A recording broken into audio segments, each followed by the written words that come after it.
नमस्कार मंडळी, तुमचं पुन्हा एकदा एका नव्या व्हिडिओमध्ये सहर्ष स्वागत आहे. मंडळी, राजकारण म्हटलं की आरोप प्रत्यारोप या गोष्टी चालूच असतात. सध्या राज्यामध्ये महापालिकेचं वातावरण चांगलंच आहे, त्यामुळे अनेक नेत्यांच्या सभा मुलाखती या चालूच आहेत. मुख्यमंत्री देवेंद्र फडणवीस यांच्या देखील सभा चालू आहेत, तसेच त्यांच्या देखील काही मुलाखती चालू आहेत. देवेंद्र फडणवीस यांची एका मुलाखतीमध्ये त्यांनी असं स्पष्ट केलं की मला जर राज ठाकरेंनी कधी घरी बोलावलं किंवा मी त्यांना माझ्या घरी येण्याचं आमंत्रण दिलं तर ते माझ्या घरी येतील किंवा मी सुद्धा त्यांच्या घरी नक्की जाईन. मात्र उद्धव ठाकरेंनी मातोश्रीचे दरवाजे माझ्यासाठी 2017 बंद केलेले आहेत असं स्पष्टपणे ते आपल्या मुलाखतीमध्ये म्हणाले. त्यानंतर उद्धव ठाकरेंची देखील एक मुलाखत झाली व त्या मुलाखतीमध्ये त्यांना देखील हाच प्रश्न विचारण्यात आला की देवेंद्र फडणवीस असे म्हणाले होते की मातोश्रीसाठी माझे दरवाजे हे 2017 बंद झाले. त्यावर उद्धव ठाकरे असे म्हणले की मातोश्रीचे दरवाजे हे देवेंद्र फडणवीस यांना अजिबात बंद नाहीत.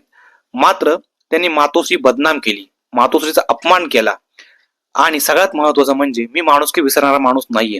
त्यांनी सगळ्यात महत्वाचं म्हणजे मुंबई मधले प्रोजेक्ट हे गुजराती लोकांना विकू नयेत, मुंबई अदानींना विकू नये, मुंबईची अस्मिता कायम ठेवावी.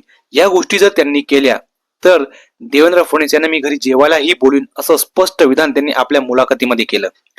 तर मित्रांनो, तुम्हाला हा व्हिडिओ कसा वाटला मला कमेंट्स मध्ये नक्की सांगा. आवडल्यास लाईक आणि शेअर पण करा. धन्यवाद.